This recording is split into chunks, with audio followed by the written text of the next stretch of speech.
The Romantic era was full of composers willing to push the limits of human emotion and use melody to connect with audiences through the ages. One composer, however, used his knowledge of music and the human condition to connect universally with the listener all the way to today. Many people have heard of Franz Liszt, the prominent piano virtuoso of the 19th century. His piano compositions and performances were known the world over and are still what he is known for today. Lesser known, however, are his compositions for a large orchestra, but these proved revolutionary as well. He showed that he was not only a virtuoso on piano, but much the same in regards to orchestration, thematic development, and insight into human emotion. Today, we will be taking a look at one of his most famous tone poems, Les Preludes. This piece perfectly shows his insight into the human condition, as it is meant to show one's journey through life as a whole. It also pushes the idea of the symphony orchestra further forward, due to the larger orchestration and incorporation of a large and prominent brass section. The most important thing about this particular tone poem, and why it has proven to be the most popular, is due to the basic motif that is incorporated in different ways throughout the piece. We will begin with this motif and discuss how it relates to the larger story of life's journey that this piece portrays, and then move forward from there. In order to fully understand the thematic development across the various sections of the piece, we must first be aware of the layout of the piece in general. As stated before, the piece follows the basic framework and storyline of the human journey through life. The sections have a very central theme to each one and help fit the narrative overall. They are arranged in the following order. It begins with an introduction, which is meant to signify the beginning of life, and introduces us to three main themes. Next, it transitions to the second section, which includes the love theme. It then goes to the stormy section, meant to signify hardship. After that, we go to the calm after the storm, where we again see the love theme and the introduction of a new theme. Finally, we conclude with a large and bombastic finale, which is meant to signify the end of life and going out with a bang, which might be an insight as to how Liszt viewed his own life. Now we go back to the motif and the themes, and we will see how Liszt incorporates them into the various sections that I just went over. The themes and their basic motivic building block show just how much of an expert in thematic and motivic development that Liszt truly was, as they are all built off of the same basic three-note structure. The piece begins rather somber, with the introduction of the three-note motif that is changed and shown in many forms throughout the piece. It is worth noting that, as you can see on the screen now, the motif is simply three notes connected by a descending second and ascending fourth from there. Played all together, it sounds like this. And you'll hear that frequently throughout the piece. The direction of the intervals itself doesn't necessarily stay the same, but the intervallic distance stays constant over the piece as a whole, so we can help identify the motif. We will hear it in the three main themes of this intro. We hear it arrive out of nothing in the strings first, played basically straight up, which is very similar to how life begins for each and every person. You can see the incorporation of the motif on screen, as each of the three notes are labeled as 1, 2, and 3 respectively. We can hear it here now.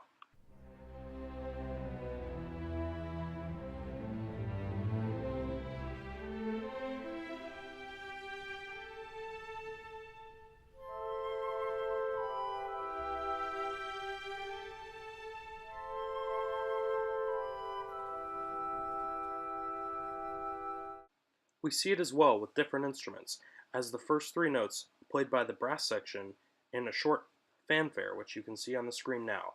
Again, the notes of the motif are numbered.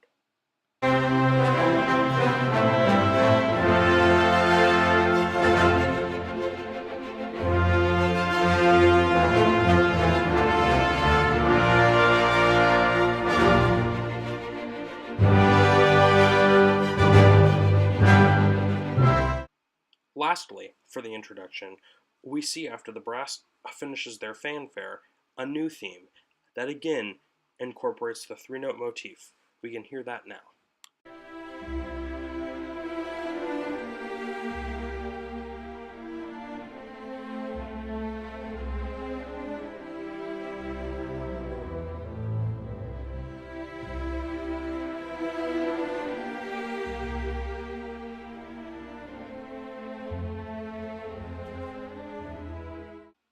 Next, we shift our focus to the love section, which incorporates the love theme for the first time.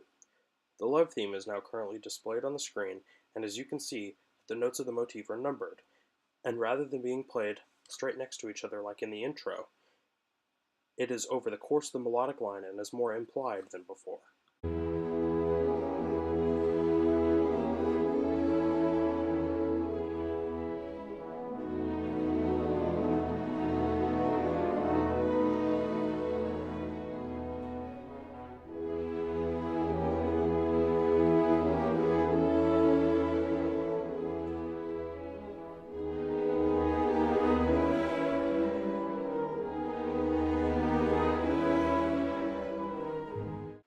In relation to the story, this section is meant to show happiness in life, and an essence of love that we all feel.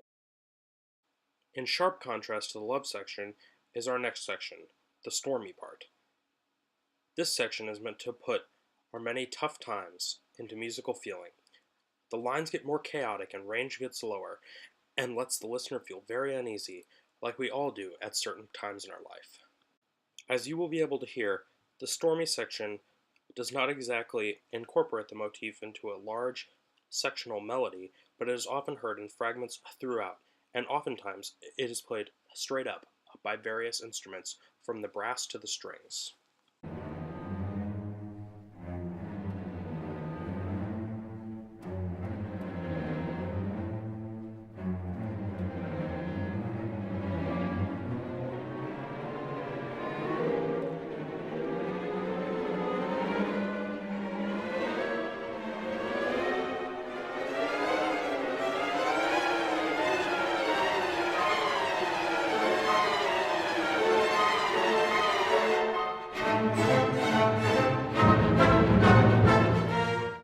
In the calm section, following the storm, we are immediately put at ease, due to the bouncy woodwind melodies and bright tone colors. This is meant to signify the light that we all feel following a hard time. In a way, it seems to be Liszt's way of saying that everything will be alright no matter how hard it gets, which is helpful to think about sometimes. This is the first time we see the direction of the intervals of the motif altered at all. The woodwind theme contains the motif, but rather than a descending second followed by an ascending fourth, it uses an ascending second followed by the fourth ascending as well. You can see this on the screen as the first note is in parentheses to indicate the change. You can hear it now.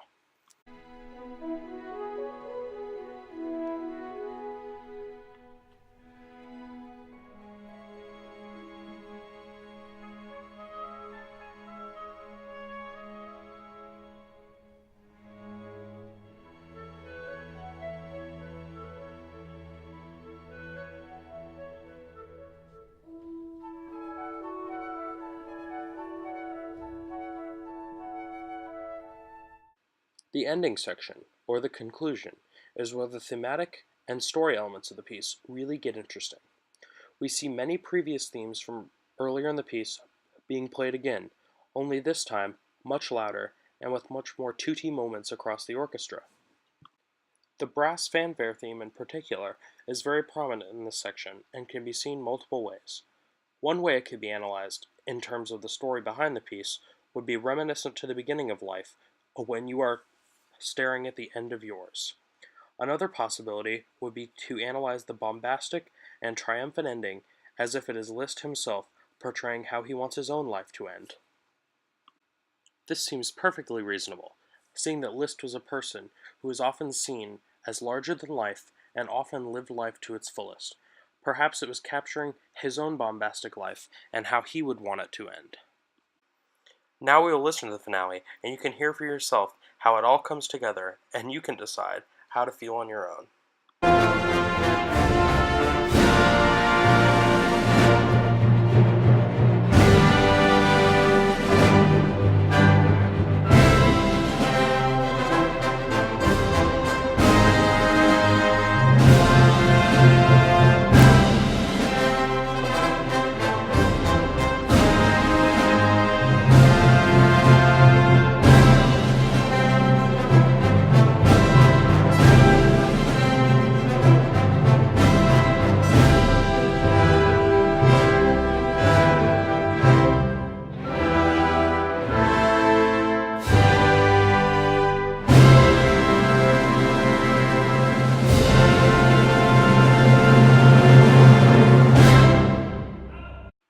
When listened to, front to back, this piece really does tug on the heartstrings.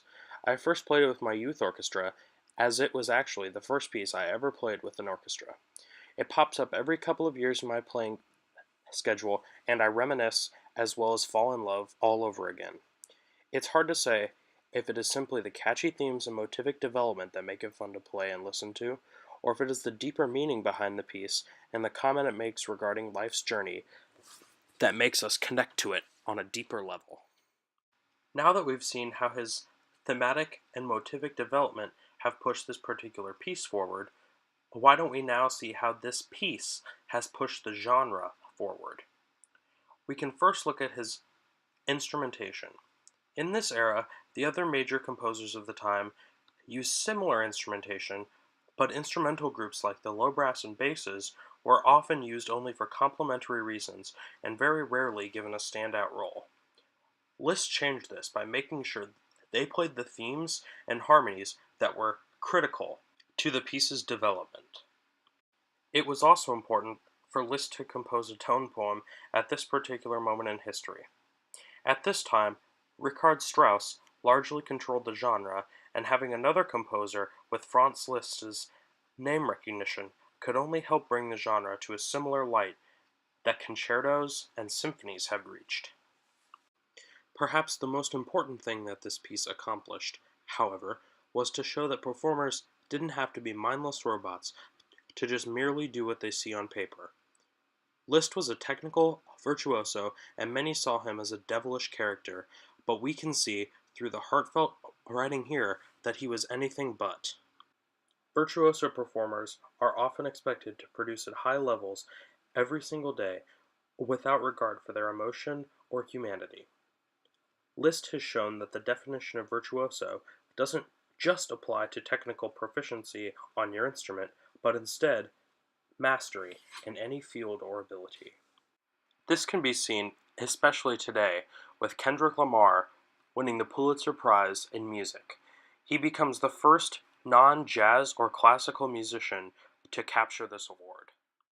By these terms, we could consider Franz Liszt a virtuoso of not only the piano, but also of motivic development, orchestration, and understanding of the human condition.